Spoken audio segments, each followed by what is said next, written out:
Preámbulos ni presentaciones de más, pues vamos al presente. Presidente Felipe Calderón.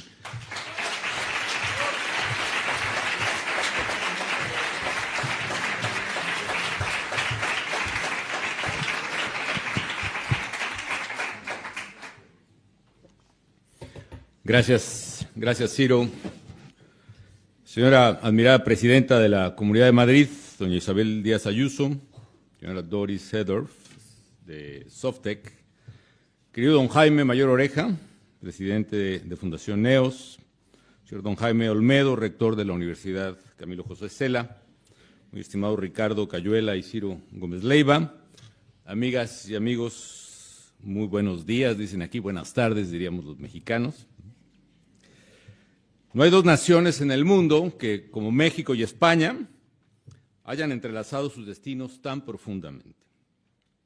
Y lo están desde ese momento traumático, ciertamente, en el que se encontraron. Don Silvio Zavala, historiador yucateco, dice, citando a Francisco López de Gómara, que la mayor cosa después de la creación del mundo, con la encarnación y muerte del que lo creó, es el descubrimiento de las Indias. Allá comenzó una historia que marcó para siempre nuestras identidades. Hubo, por supuesto, enfrentamiento, dolor e incomprensión, pues en toda conquista territorial hay barbarie e injusticia. Pero México no es el Tenochtitlan de entonces, ni España es Castilla y Aragón de esos ayeres. Lo que queda en México ahora es una cultura profundamente mestiza. Y de esa convergencia surgió un crisol cultural único que hoy celebramos como patrimonio común.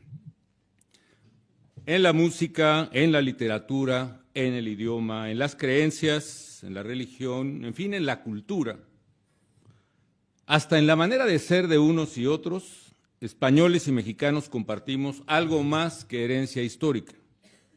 Compartimos un alma. En los más de 500 años que han transcurrido ha habido un constante ir y venir de elementos que se arraigaron comunes en ambos lados del Atlántico. En la lengua, en la cocina, en la tradición oral, en los juegos. El español que se habla con orgullo en México lleva consigo las historias de generaciones que lo enriquecieron con los matices y colores propios de América. Ya me ganó Ricardo el ejemplo de la Tizatl y del Gypsus, cómo hemos intercambiado el concepto para referirnos a esa arcilla blanca que se usa en las pizarras y pizarrones, pero me desquito un poco con la precisión al margen sobre Guadalupe, ¿no? En realidad lo que se aparece a Juan Diego varias veces y que queda impresa en el ayate, es decir, en un tosco sayal de Juan Diego, que es una fibra pobrísima, hecha con el yute, o con la fibra del maguey, de un cactus, y que, por cierto, subsiste 500 años después, lo cual en sí es milagroso, un poco impreso, no había entonces impresoras digitales, pero eso está impreso en el ayate. Tiene su nombre porque lo que decían los indígenas, el nombre de la señora era Cuatlaxupe. Pero esos extremeños que tanto les ha costado trabajo pronunciar el TL, el tl, dije, es Guadalupe. Y como es morena también, ¿no? Aunque la nuestra es imagen y semejanza, la de Extremadura es de la material con el que fue hecho. Bueno, echa la cita al margen, querido Ricardo. Permito yo entonces citar otras cosas. Cuando un madrileño por la mañana va a probar una tostada con tomate, no lo podría hacer sin el tomatl, efectivamente, el tomate originario de México. Y si prefiriera churros con chocolate, pues tampoco sin el xocoatl, que es el chocolate también originario de México. Quiero decirles que como mexicano, amigas y amigos, me siento profundamente orgulloso de mis raíces, mis en plural. Mis raíces tanto indígenas, alguna bisabuela purépecha, como españolas. Algún pariente de Calderón, que fue el primer criollo que se incrustó en la familia Villaseñor, los fundadores de Valladolid. Y como muchos, amigas y amigos, tengo el español, perdón por lo que diga, no como el idioma de los españoles, sino como mi idioma, el mío propio. Porque para los latinoamericanos, amigas y amigos, y dicho con respeto, el español ya no es de los españoles solamente, es decir, dejó de ser solo vuestro, como se dice aquí, es de nosotros, de todos. Mía, no solo vuestra, es la lengua de Cervantes, y la de la mexicana Sor Juana, o la de Octavio Paz, o la de los peruanos Garcilaso de la Vega y Vargas Llosa, hoy todos tan nuestros y de todos. Tenemos una historia común, pues, que ha sido, a veces, muy buena, mala en ocasiones y terrible en otros momentos, qué duda cabe. ¿Por qué ha sido eso? Ni más ni menos que historia, construida no por héroes o villanos, que desde luego los ha habido, sino por seres humanos de carne y hueso. Por eso yo no me aficiono mucho ni a la leyenda negra ni a la leyenda color de rosa. Es historia, simple y ni más ni menos. Y de esa interacción surgió un nuevo pueblo, una fusión de tradiciones, creencias y lenguas. Y si nos atuviéramos algunas definiciones de nación, nación es un pueblo que vive una cultura, casi seríamos una nación iberoamericana. Pero dejémoslo por lo pronto así. Yo soy de Morelia, ciudad fundada por cédula real de Carlos I en 1541 con el nombre de Valladolid. Y es ahora capital de Michoacán, de donde es originaria, por cierto, una de las etnias más importantes de la América prehispánica, los purépechas ya citados aquí, o los tarascos, como decían los náhuatl, ¿no? Y vale la nota aclaratoria. Los purépechas, amigas y amigos, fue la única civilización, el único reino que nunca fue dominado por los aztecas. Siempre les ganamos, jamás les pagamos tributo, y los hábitos de los aztecas, que eran un poco rudos, no voy a citar aquí detalles, no los compartíamos. A Michoacán llegaría el primer oidor, Nuño de Guzmán, no por la vía de la conquista, por cierto, que ni aztecas y españoles vencieron al reino purépecha, sino por la vía de un acuerdo de paz con los purépechas. Y sí, la verdad, él sí fue todo el horror que se puedan imaginar de la conquista. Traicionó el pacto de convivencia, torturó a sus anfitriones para arrancarles oro y riqueza. Y fueron tal los excesos de Guzmán que llegaron a oídos de la reina Isabel, afortunadamente, quien lo destituyó. En su lugar, ¿a quién envía? A su amigo de la infancia, al segundo oidor, a su paisano de Madrigal de las Altas Torres, Vasco de Quiroga, entonces abogado de la reina para África. Y aquel hombre, entrado en años, fue a Nueva España y se compadeció cristianamente de los purépechas. Con la utopía de Tomás Moro en la cabeza, Vasco de Quiroga llevará a cabo un singular proyecto fundacional basado en la necesidad de procurar el bienestar y la salud de los naturales como la base fundamental de la buena conversión.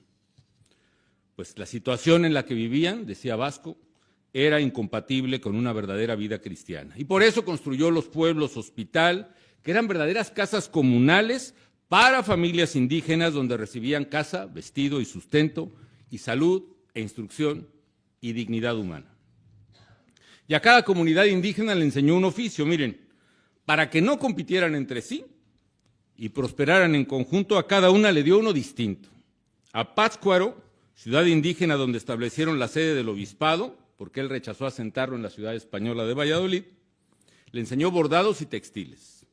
A Santa Clara le enseñó a forjar el cobre, a Uruapan las lacas en madera, a Paracho la laudería, y sus guitarras se hicieron famosas en todo el mundo. Y a la que fue cabeza del reino, Sinsunzan, la alfarería.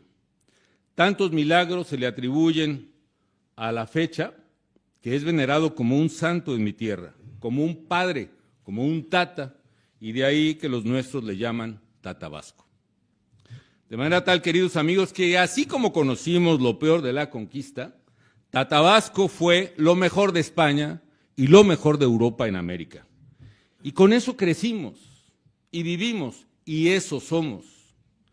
Y a ningún mexicano o a ningún español de los que en este siglo vivimos y convivimos puede imputársele o reclamársele culpa alguna de lo que hace siglos fue.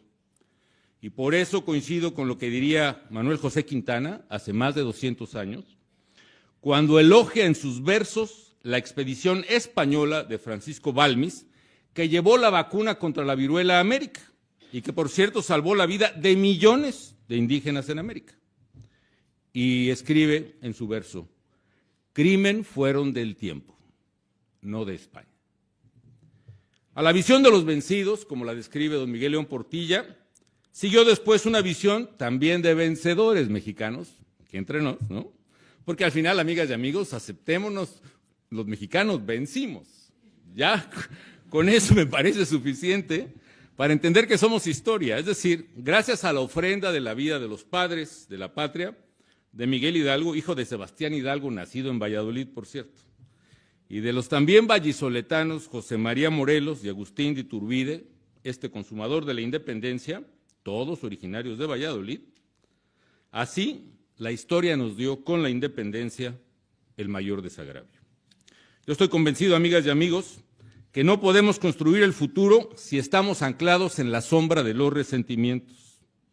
Las diferencias que son naturales en el encuentro de dos culturas, tan poderosas como las nuestras, no deben ser motivo para el ahondamiento, sino para la sublimación humana, que solo es posible en la convivencia plural, en el entendimiento del otro, en el encuentro y en la causa común. Entender lo que somos, lo que queremos ser, las cosas que compartimos y las que son distintos. Porque lo más importante, amigas y amigos, y esto vale no solo para la vida de los pueblos, sino para cualquier ser humano como nosotros, no es lo que hemos hecho, es lo que queremos ser y hacer. Lo importante es el futuro. Y más allá de los acuerdos, intercambios, que son muchos y que ya no citaré, quiero destacar aún algo más esencial y con lo que termino: los lazos humanos. Cuando un español visita México, están todos invitados, es recibido con los brazos abiertos y una calidez que nuestro México puede y suele ofrecer. Cuando nosotros decimos, esta es tu casa, lo decimos sinceramente.